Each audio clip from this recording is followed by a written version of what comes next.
The Stranger by Norman Whitney. Chapter 1. A Stranger in Wood End. On Saturday the 31st of October 1964, a man arrived in the village. It was late in the evening. He was looking for somewhere to stay the night. He knocked at a door, and a woman opened it. "Good evening, madam," the man said. "I'm sorry it's so late, but can you help me, please? Is there a hotel in this village? I want to stay here tonight." The woman laughed. "A hotel? Here in Wood End? No, sir, I'm afraid there isn't." "What a pity," said the man. "I'm a stranger here, and I want to see your village tomorrow." The stranger was very polite. He was tall and had dark hair, and he had strange green eyes. "Perhaps Mrs. Harrison can help you," the woman said. "She has a room. Perhaps you can stay with her. Wait a minute, I'll get my coat and I'll take you there." The woman took the stranger to Mrs. Harrison's house. Mrs. Harrison gave him a room for the night. He was very glad. It was the last night of October, and it was cold. The next day was Sunday. The man looked round the village. He was very interested in the history of the village. He met some of the villagers and asked them their names. But he did not visit the church. That was unusual. The church in Wood End was the most beautiful building in the village. But the stranger was not interested in it. He did not go to church that night with all the villagers. It was the first Sunday evening of November.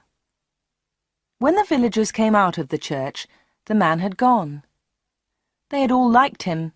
The ladies had thought he was very good-looking. A few weeks later he came back. It was the first Sunday in December. The villagers were coming out of church. It was cold and dark. "Hello," he said. "I'm back again. It's nice to see you all once more." His next words surprised everyone. "Perhaps you can help me," he said. "I'm looking for a house. I want to buy a house here." "Here?" someone said. "But why here? There's no work in Wood End for a young man. All the young people leave the village. They find work in Lydney, the nearest town." "I'll get a job somewhere," the stranger said. "Perhaps in Lydney." Then one of the villagers told him about old Mr. Smith's house. Mr. Smith had died in the summer. His house was empty. It was for sale. The house was on the corner of Main Street and Church Lane. "I'll ask about the house tomorrow," said the young man. "Perhaps I'll be lucky. Goodbye. I'll see you soon." The villagers watched him leave. They all saw his car. It was very big and luxurious. He looked rich. A few days later, Mr. Smith's house was sold, and in the middle of December the young stranger arrived. He moved into the house and worked very hard. He fixed the roof, he repaired broken windows, he painted and decorated, he changed the whole house. But there was a big surprise for the villagers. On the morning of Monday the 21st of December, they saw a big sign on the front of the house, and on the sign were these words: "The Corner Shop, Proprietor Dave Slatin." Chapter 2. The Village Meeting. The villagers could not believe it. A shop in Wood End. Everybody talked about it. There was once a shop in Wood End, but it had closed 20 years ago. Some people wanted the shop, but others did not. The villagers met in the evening in the village hall. Everybody was there. Everybody was interested in the new shop. "The corner shop is a good idea," someone said. "We need a village shop. We won't need to go to Lydney." Then Mrs. Harrison spoke. She liked the stranger, Dave Slatin. "I agree," she said. "A village shop is a good idea.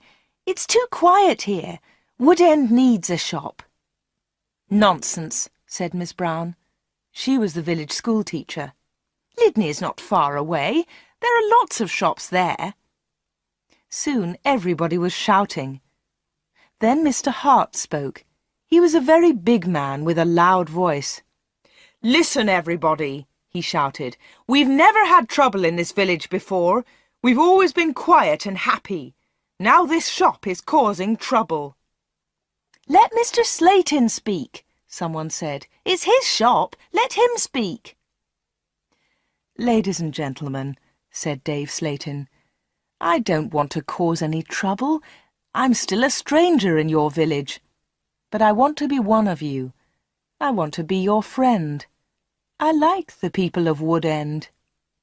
He smiled, and a few people clapped. They liked him. "The corner shop will sell lots of things," he went on. "It will sell food and things for the house. Everything will be cheap, I promise." Everybody was listening carefully. "And I have another idea," he continued. "I'll sell village products." "What do you mean by village products?" asked Miss Brown. "I'll tell you, Miss Brown," he said. "I know that you make beautiful bread and cakes." Miss Brown smiled. Yes, she did make bread and cakes. Everyone knew that. "And you, Mr. Hart, I've seen your flowers. You grow beautiful flowers." Now Mr. Hart smiled. Yes, his flowers were beautiful. Everyone knew about them. "And Mr. Everett makes pots," someone said. "And Mrs. Davis makes dolls," said another voice. "And I do paintings of the village," said old Miss Lucy Gray. "Yes," said Dave, "you can all do something. You villagers are clever. You make lots of things. We can sell them to the tourists. In the summer, Wood End can make a lot of money."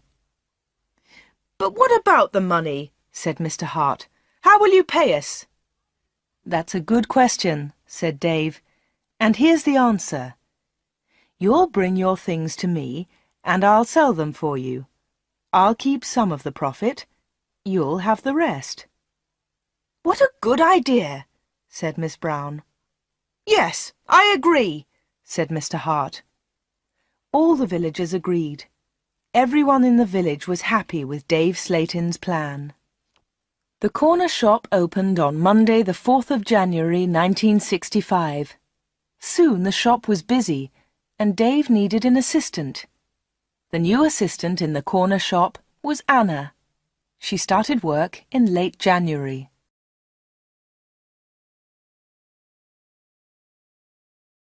Chapter 3. The Corner Shop.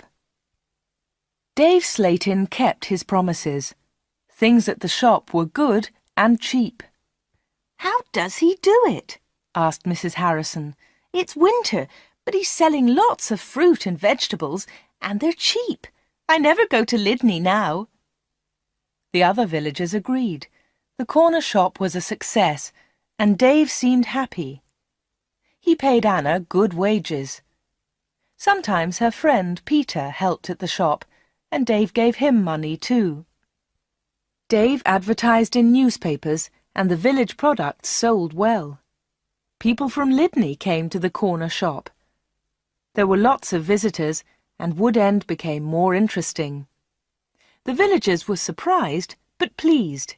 They were making a lot of money. Dave lived alone in a flat above the shop. He was very popular in the village, but no one ever went to his flat. No one ever saw inside it. At the bottom of the stairs there were 2 doors. One led into the stockroom. The other door had a notice on it. "Special orders only. Keep out." The door was always locked. Anna never went into the special orders room. "Why do you lock that room, Dave?" Anna asked one day. "What's in there?" "It's for special orders," he replied. "Big orders." "But you won't get any big orders in Wood End," said Anna. Dave said nothing. He did not want to talk about that room.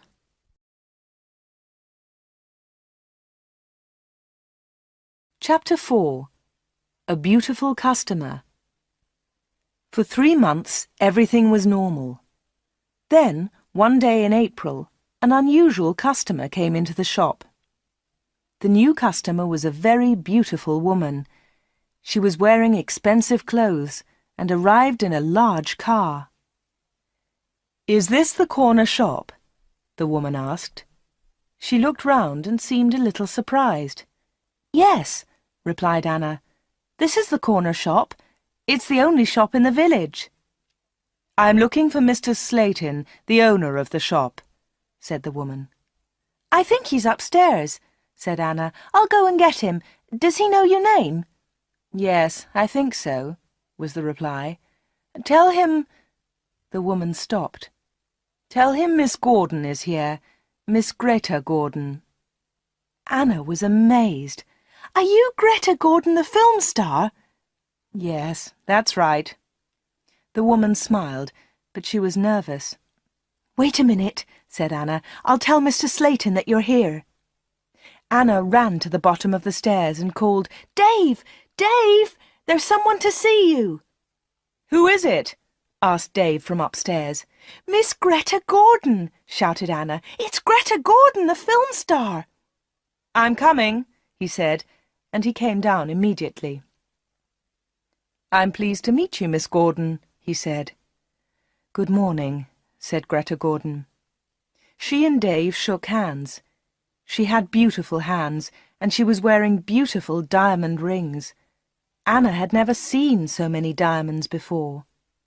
Miss Gordon looked round. "Is this where you work, Mr. Slayton?" she asked. Once again she seemed nervous. "Yes," said Dave. "It's a small place, but it's big enough for me. Please follow me, Miss Gordon." Anna was surprised. Dave and Greta Gordon did not know each other. He did not call her Greta, and she did not call him Dave. He seemed to be in a hurry, and she seemed to be frightened. Anna watched them. Dave and Greta Gordon went to the back of the shop and into the special orders room. Greta Gordon was a special order customer. Anna thought that was very strange. She wanted to tell someone about Greta Gordon. Anna loved films. She wanted to tell Peter about the film star, but she had to stay in the shop. 10 minutes later, Greta Gordon came out of the special orders room. Dave went straight upstairs, and Greta Gordon came to the front of the shop. The film star looked terrible. She was pale. She was crying. Her eyes were red with tears. "What's wrong?" asked Anna. "Can I help you, Miss Gordon?" "No, thanks. I'm all right," said Greta Gordon. "Do you want to sit down?" said Anna. She got a chair, and the film star sat down. "Shall I get the doctor?" said Anna. "No, no," said Greta. "Please tell no one about my visit here. Please tell no one." Anna was disappointed. She wanted to tell everyone about Greta Gordon. She wanted to tell everyone about her famous customer. "I want to give you something," said Greta Gordon. "Here's a photograph of me. I'll sign it." She signed the photograph and gave it to Anna. "Please keep this," said Greta, "and please keep our secret. Please don't tell anyone." "All right," said Anna. "I promise." The film star kissed Anna. She held Anna's hands. What a beautiful woman, thought Anna, and what beautiful hands. Then Anna noticed something. The diamond rings were gone.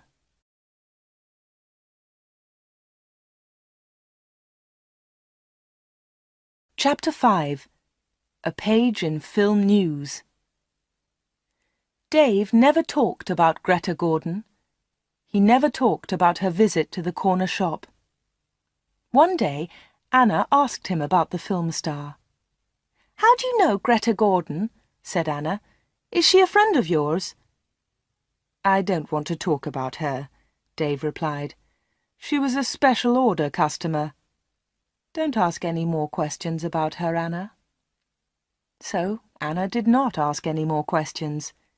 She did not ask about Greta Gordon's special order, and she did not ask about the rings. Anna kept her promise.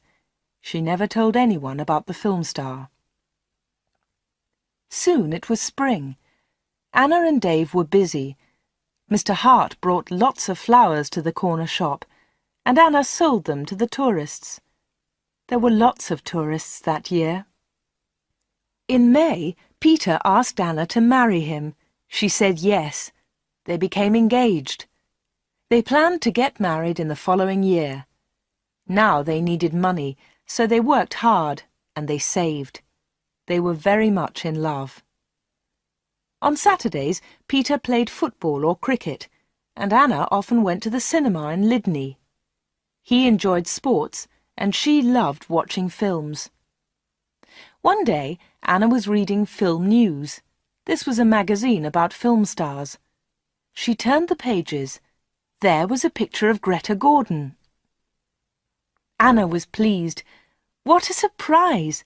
Beautiful Woman was going to be a big film, and now Greta Gordon had the star part. Anna wanted to tell Peter about Greta, but she kept her promise.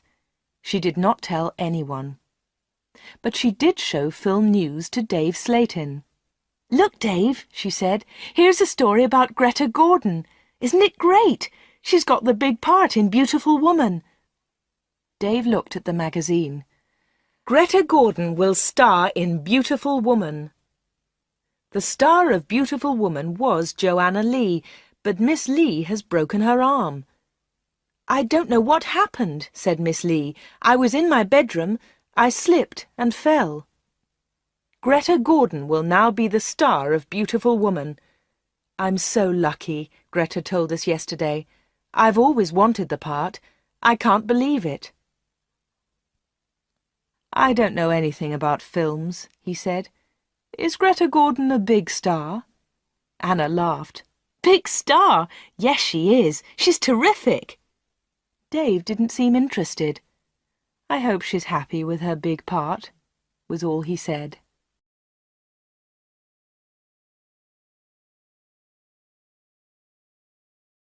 Chapter 6. A Quick Kiss. Summer tourists were arriving in Wood End. The weather was beautiful and the shop was doing well. But Anna was not very happy. She often thought about Greta Gordon's visit. Why had she come to see Dave? What had happened to the diamond rings on her fingers? There was another problem. Anna loved Peter and she was going to marry him. But she liked Dave too. Dave was older, but she liked him. All the women liked him. But Anna was very close to him all day. In the daytime, Anna was with Dave. In the evening, she was with Peter. Anna was living two lives. One life was with Dave, the other life with Peter. Then one Friday, Dave surprised Anna. "What are you doing tomorrow?" he asked her. "Would you like to spend the day with me? We can go anywhere you like. We can go in my car." "I'm sorry, Dave," said Anna, "but Peter wouldn't like it." "Don't be silly," said Dave. "We won't go far. I'll close the shop at lunchtime, and we can go to Lydney." Anna wanted to go with Dave, but she was worried about Peter. "Don't worry about Peter," said Dave. "He's always busy on Saturday." Anna thought for a moment. "All right," she said. "You take me to the best cinema and to the best restaurant. Then I'll come with you." "Of course," laughed Dave. "Anything you want, Anna."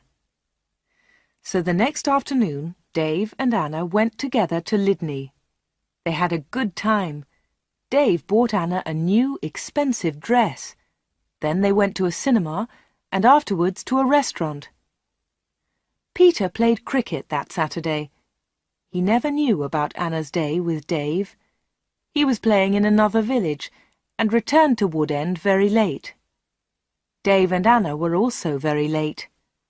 Dave stopped his car near the corner shop. The night was warm. "Thanks, Dave," said Anna. "It was a lovely day."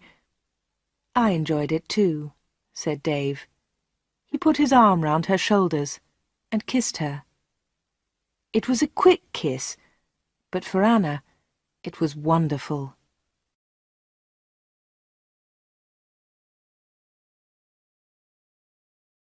Chapter 7. Another Special Order. The summer passed. The corner shop was always busy. Sometimes Dave opened the shop on Sundays too. Anna earned a lot of money. Everyone thought that she was happy. But life was difficult for her. She liked Dave. He was her boss, and he was older than her. But Peter was her fiancé, and he was about the same age. Dave was quite rich, but Peter had no money. Dave bought Anna clothes, and he took her out. Peter did not buy her clothes and never took her anywhere. He was more interested in football. Anna did not like football.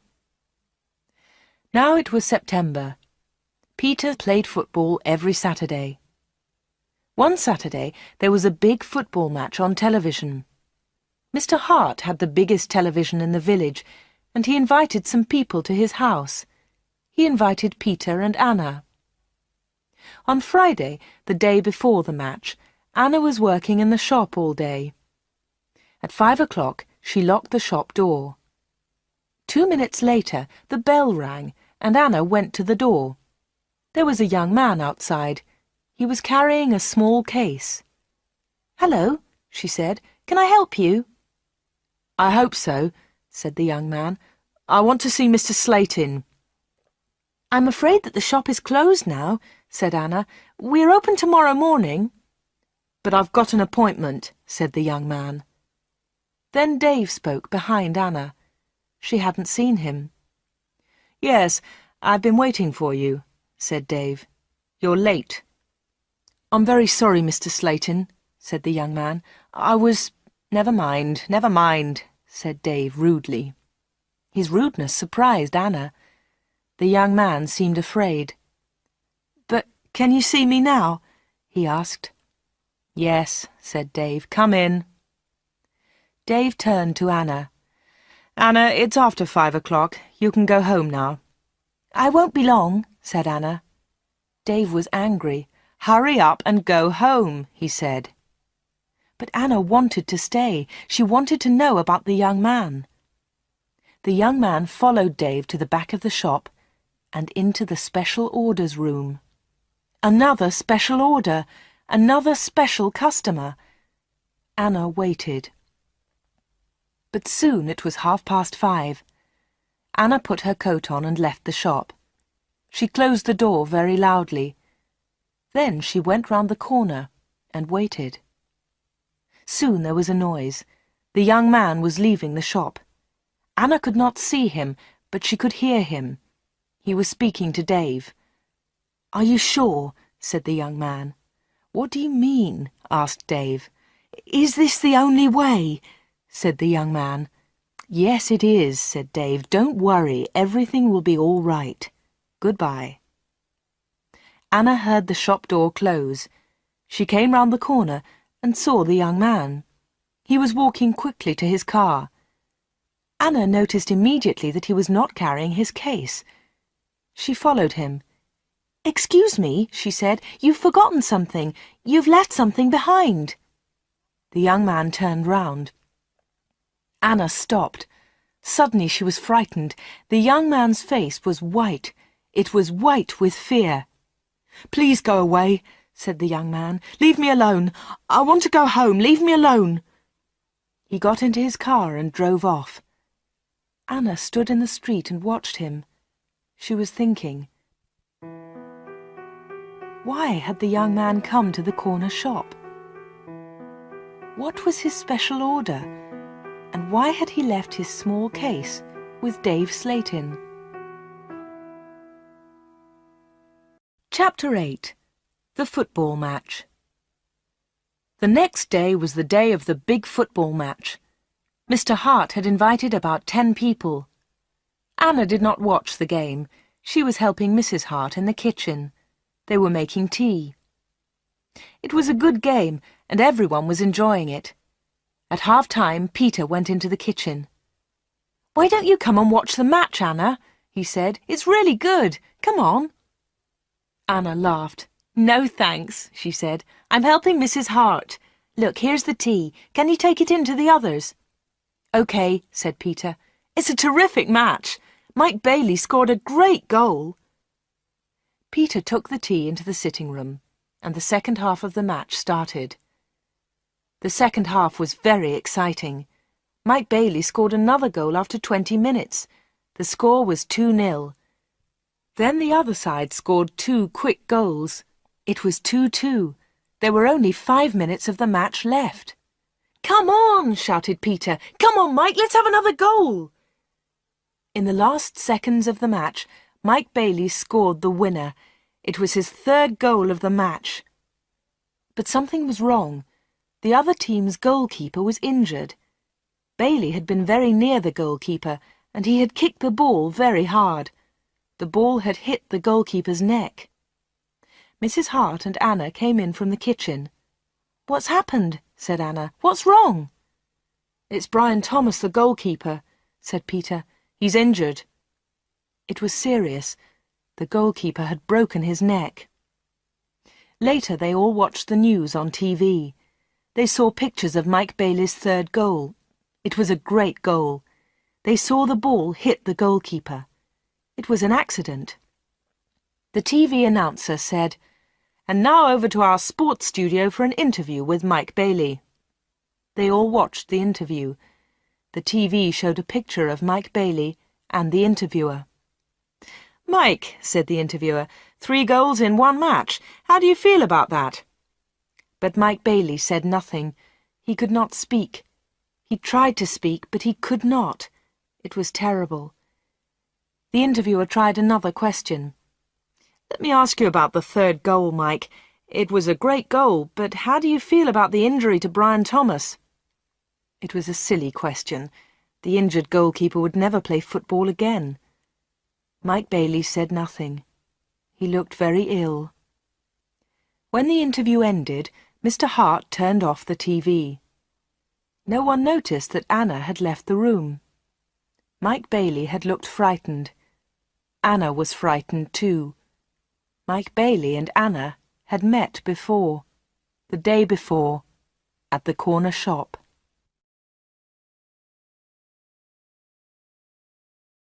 Chapter 9. A Secret Weekend. Anna did not know what to do. She was only 17, but sometimes she felt much older. She wanted to ask Dave about Mike Bailey and Greta Gordon. She wanted to know about special orders. She decided to wait. One day, Dave and Anna were alone in the shop. "How's Peter?" asked Dave. "He's fine, thanks," said Anna. Dave smiled. "Is he still playing football?" "Of course he is," said Anna. Dave laughed. "You don't see him very much, do you, Anna?" "I see him 3 or 4 times a week," said Anna. "What about weekends?" Dave asked. Anna replied quickly, "I don't see him much at weekends. He plays football then." "When are you getting married?" asked Dave. "I don't know," she replied. "We haven't decided yet. Perhaps next year." "That's a long time." Dave smiled at Anna. Anna felt afraid. She also felt excited. She didn't know why. "Sometimes you're bored, Anna, aren't you?" said Dave. He looked into her eyes. "Yes," said Anna, "that's true." "Why don't you come away with me for a weekend?" said Dave. "We can go to London." A weekend in London! Anna had only been to London once for a day. Anna was excited, but she was also afraid. "I don't know," she said. "I must think of Peter." "Oh, forget him," said Dave. "He'll never know. Come with me and we'll go to the best shops. We'll go to the best cinema. Will you come with me?" Anna said nothing. Suddenly she had an idea. She looked at Dave. "Perhaps I'll come with you," she said. "Good," said Dave. "That's great." "But first," said Anna, "I want to ask you something." "What do you want to know?" he said quietly. "I want to know about your special orders." "Very clever," said Dave. "You're a village girl, but you're very clever, Anna." "Village girls aren't stupid," said Anna. "Now tell me about your special orders, then I'll come to London with you." Dave was angry. "One question. You can ask me one question," he said. Quickly, Anna asked, "Why do people come to you? Why—" "One question! Only one!" shouted Dave. "All right," said Anna, "but don't shout. Tell me, why do people come to see you?" Dave thought about his answer. He spoke quietly. "They come for help," he said. "They need help, and I sell help to them. That's all." Anna didn't understand. "What sort of help?" she asked. "One question," shouted Dave. "I've answered your question."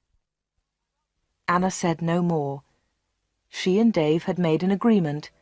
Anna had asked her question. Dave had answered it. Dave had invited Anna to London for the weekend, and Anna went with him.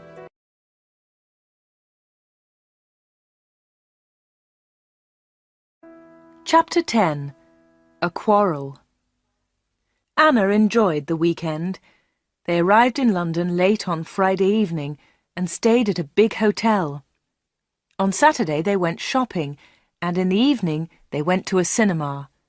On Sunday they went to a park. They came back to Wood End on Sunday evening. It was the last Sunday in September. On Monday, Anna went to the shop. It was not so busy now. Summer was over. Most of the customers were villagers. It was a cold autumn. On Monday evening, Peter came to see Anna. "Hello," said Anna. "Did you win on Saturday?" "No," said Peter. "We didn't win, and I didn't play." Anna was surprised. "You didn't play? Why not? What was wrong?" "I didn't feel very well on Saturday morning. I stayed in Wood End. I was in the village all weekend." Anna's face was red. Her voice was quiet. "Are you feeling better now?" she asked. "No," said Peter, "and you know why." Anna tried to look surprised. "Me?" she said. "Oh, Anna," said Peter, "you know what's wrong. It's you and Dave Slatin." "What do you mean, me and Dave Slatin?" said Anna quickly. "You went away with him on Friday evening. Someone saw you in Dave's car." Anna tried to explain. "Oh, it's nothing," she said. "Dave and I went—" "Shut up," said Peter. "I don't want to know, Anna. Don't talk about it." "But Peter," said Anna. Peter didn't listen. "I know he's got a lot of money. He can take you to places. He's from a big city. I'm a poor village boy, Anna. But you must choose. You must choose between Dave and me. You can't have both of us." "I know that, Peter," said Anna, "and I don't want both of you. But listen, Peter, I want to tell you about Dave. There's something very strange about him." "Dave, Dave, Dave," Peter shouted. "You talk about him all the time. I don't want to hear his name again." Peter turned round and walked out of the room. He left Anna's house. Now Anna was alone.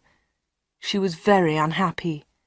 She wanted to talk to Peter. She wanted to tell him about Dave. She wanted to tell him about Greta Gordon and about Mike Bailey.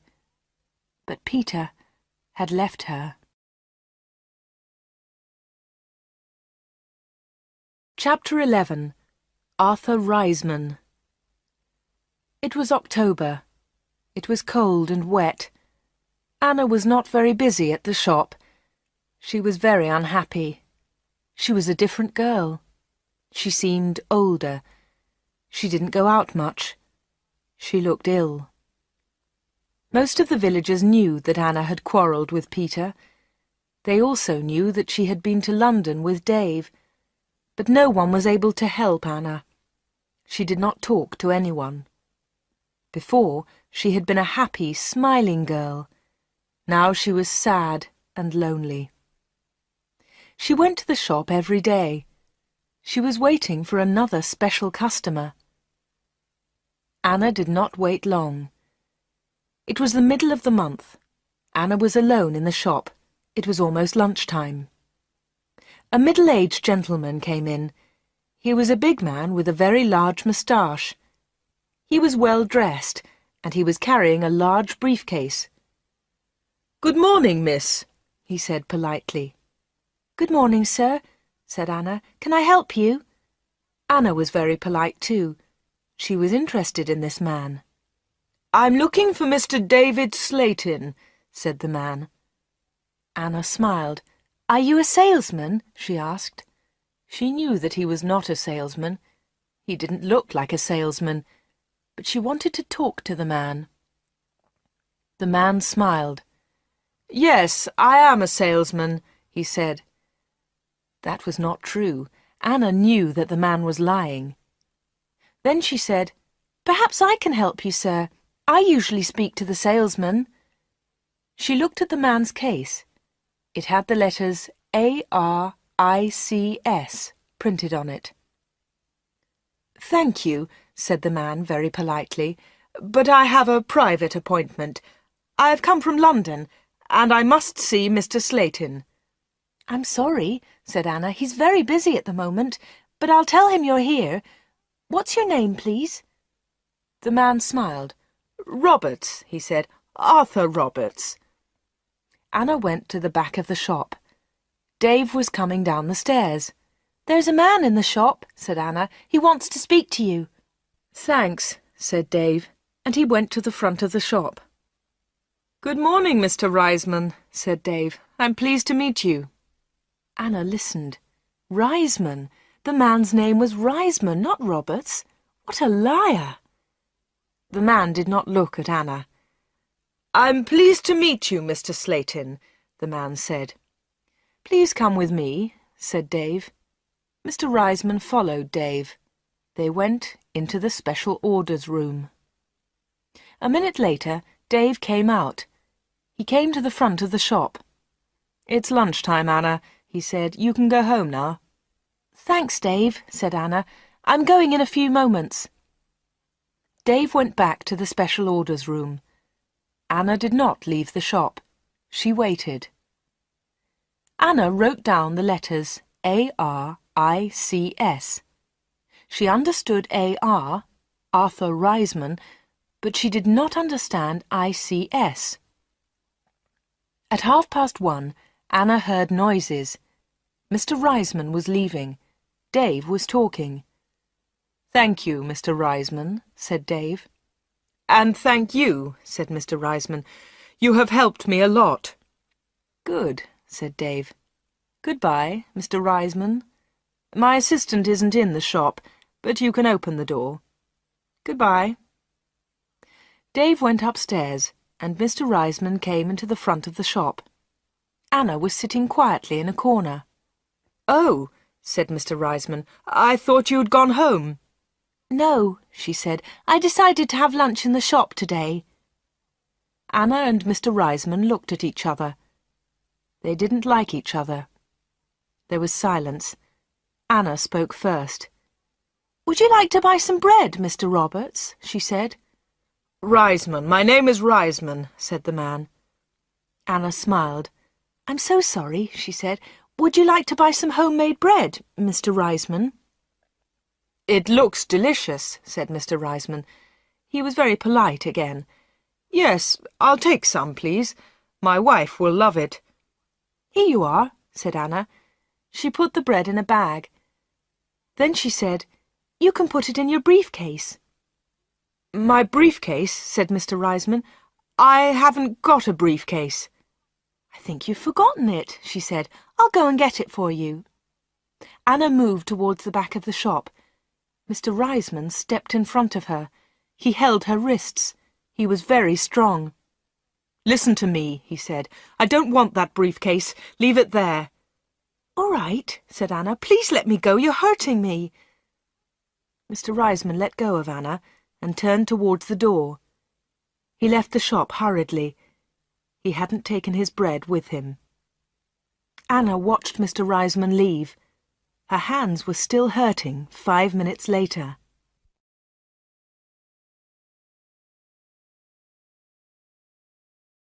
Chapter 12. Anna waits for news. Anna waited for some news about Mr. Reisman. She remembered Greta Gordon. The film star had visited the corner shop. Later there was news about her in a magazine. Mike Bailey had visited the corner shop too. Later there was a lot of news about him on TV. And now Mr. Reisman had visited the corner shop.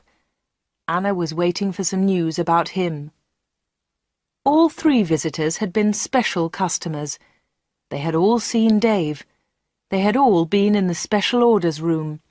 And they had all left something with Dave. Greta Gordon had left her diamond rings. Mike Bailey had left his case. Mr. Reisman had left his briefcase. Anna wanted to find out more about the 3 special customers. She thought about Mr. Reisman. His case had the letters ARICS on it. She understood AR, but what was ICS? Perhaps Mr. Reisman was a businessman and ICS was his company. Anna looked in the newspapers, but she didn't find anything about ICS. She read the magazines. She listened to the radio. She watched TV. But there was nothing about ICS. Anna heard nothing. She saw nothing. Then she had an idea. She decided to go to London and find Arthur Reisman. It was a Friday. Early in the morning she left a note for Dave. She took the note to the shop. "Dear Dave," it said, "sorry I can't come in today. I'm going to Lydney. I'm buying some things for my wedding. Anna." The note did not tell the truth, but Anna didn't care. Anna took a bus to Lydney and then caught a train to London. She got to Paddington Station at midday.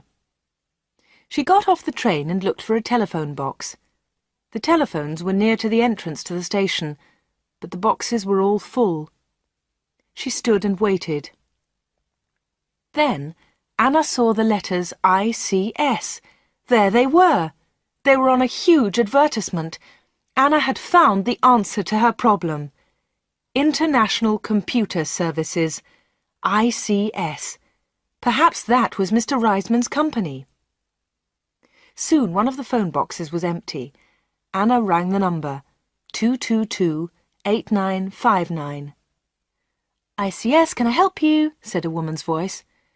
"Yes, please," said Anna. "I want to speak to Mr. Reisman, Mr. Arthur Reisman. I think he works at ICS." The woman laughed. "Works here? Yes, he does," she said. "He's the vice-chairman of the company. Wait one moment, please. I'll get his secretary." Then there was another woman's voice on the phone. "Mr. Reisman's secretary, can I help you?" "Yes, please," said Anna. "I'd like to speak to Mr. Reisman." "Who's calling, please?" said the secretary. "Mr. Reisman doesn't know my name," Anna replied. "Is Mr. Reisman expecting your call?" the secretary asked. "No, he isn't," said Anna. "I'm afraid he can't speak to you now," said the secretary. "He's at a meeting now, and he's flying to Switzerland in an hour's time." "But I must speak to him for a few minutes," said Anna. The secretary became annoyed. "That's impossible," she said, "but I can take a message." "No, thanks," said Anna. "I'll call again next week. Will Mr. Reisman be back then?" "Yes, he will," replied the secretary. "Goodbye." And she put the phone down. Anna had found Mr. Reisman's company, but she hadn't spoken to him. Anna spent the afternoon in London. She went to see a film, then she had tea in a small cafe near Paddington Station. Her train left London at 6:30. She bought an evening newspaper and got on the train. Anna was tired, but she felt happy. After a few minutes, she looked at her newspaper. Anna was waiting for some news. There it was, on the front page. "Private plane crash near London. 6 dead, all from ICS." 6 people were killed this afternoon in a plane crash at Enfield near London. The plane was flying to Switzerland. The passengers were all from International Computer Services, ICS. Among them was Mr. Alfred Gluck, the chairman of ICS. Mr. Arthur Reisman, vice-chairman of ICS, told us, "I'm lucky to be alive. I was at a meeting today. The meeting went on for a long time, and I didn't catch the plane." Mr. Reisman will probably be the new chairman of ICS.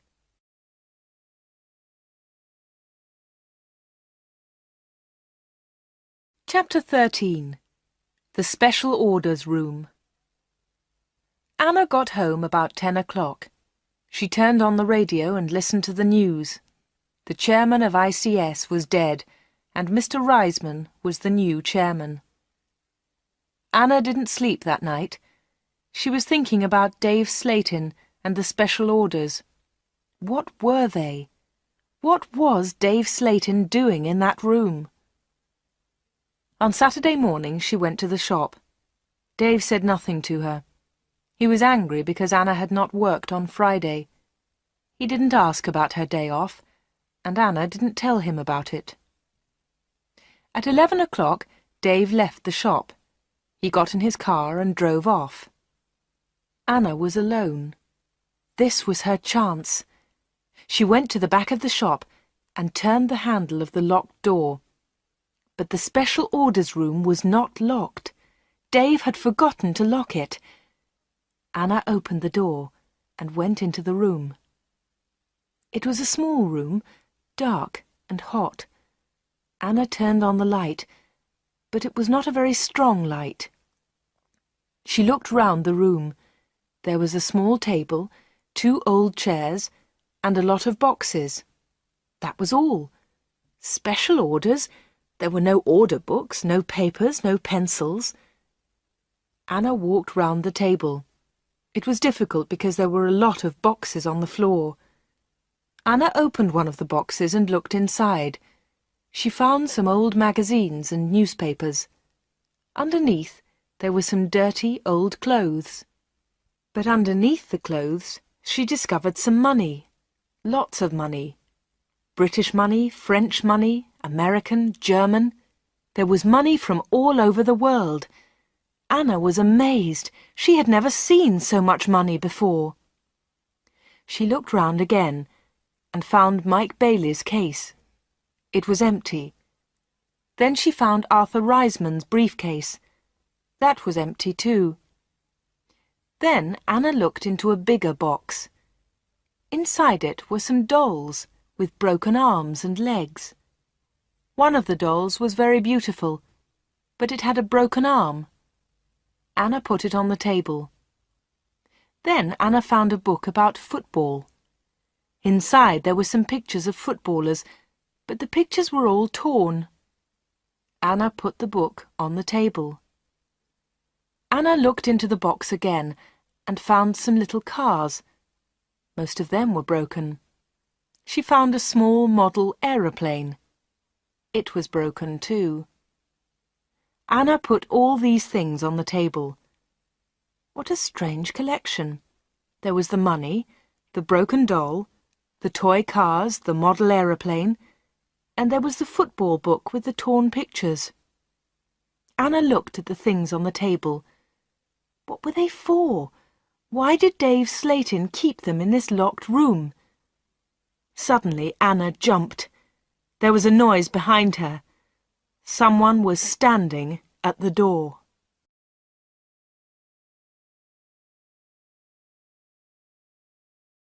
Chapter 14. The Special Customers.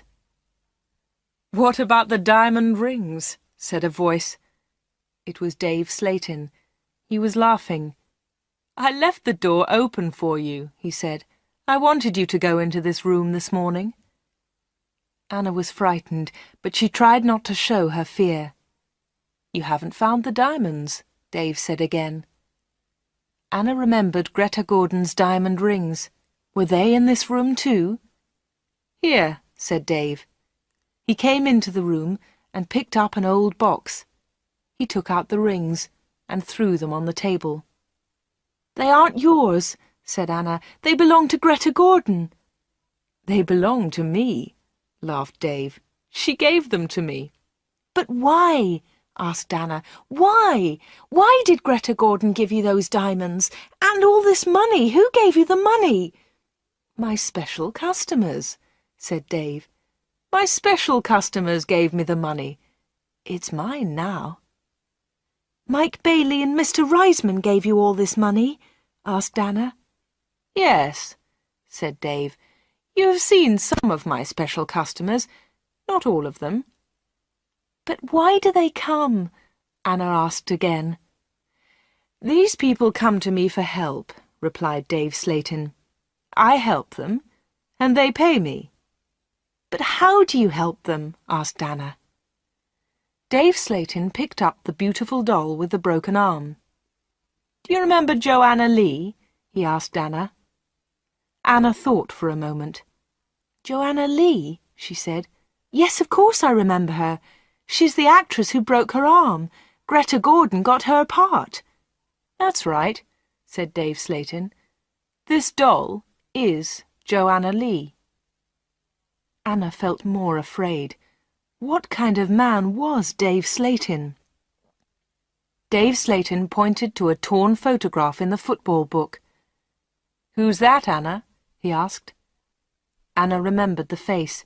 She had seen it on TV. "Brian Thomas," she replied. "He's a goalkeeper." "He was a goalkeeper," said Dave Slayton. Anna was terribly frightened now. Dave Slayton was an evil man. Dave Slayton moved close to Anna. He picked up the broken aeroplane. "And what do you think this is?" he asked Anna. Anna knew the answer, but she was too afraid to speak. Dave Slayton took Anna's arm and held it tightly. Anna tried to move away. Dave Slayton laughed and held Anna more tightly. "Listen, Anna," he said quietly. "I want you. I need you. Marry me, Anna. Don't marry Peter. Marry me." "No, no," she cried. "Let me go! Let me go!" "But Anna, you still don't understand," said Dave Slayton. "I have strange powers. I can give you everything you want."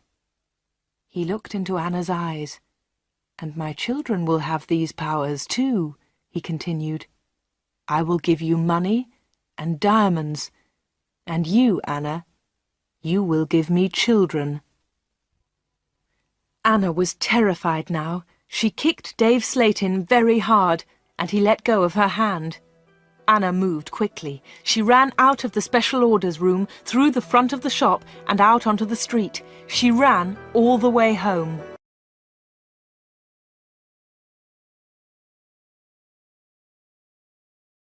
Chapter 15. The 31st of October. When Anna got home, she felt terrible and went to bed. In the evening, Peter came to see her, but Anna was ill in bed. "I'll come and see Anna tomorrow," Peter told Anna's mother. Again, Anna did not sleep all night. The next day, Sunday the 31st of October, was a terrible day for Wood End. Anna stayed in bed. She had a fever, and her mother phoned the doctor. The doctor came immediately. "Anna's very ill," said the doctor to Anna's mother. "I'm worried. I don't know what's wrong with her. I'll come back again tonight." That afternoon, Peter came to Anna's house. He tried to speak to Anna, but she was too ill. He sat quietly beside her bed. At about 7 o'clock, Peter heard shouting in the street. He went to the window and looked outside. People were running and shouting, "Fire! Fire! Fire! There's a fire at the corner shop!" Peter ran out of Anna's house and into the street. There was a big fire on the corner. The shop was in flames. Nobody could see Dave Slayton. "His car's here," said Mr. Hart. "Dave must be inside." Then the villagers saw him. He was standing at an upstairs window. "Jump, Dave!" They shouted, "Jump! Save yourself!" But Dave did not move. He was standing at the window, and he was laughing. Some of the women in the street started screaming. Mr. Hart tried to run into the shop, but the others pulled him back. Flames were leaping up from the shop. The flames reached Dave Slayton. The villagers saw that he was still laughing. That was the last time they saw him. The flames hid him completely. No one was able to save him, and no one ever saw him again. Peter went back to Anna's house. The doctor was in the kitchen, talking to Anna's mother. Suddenly, there was a scream. They ran upstairs to Anna's room. Anna was dead.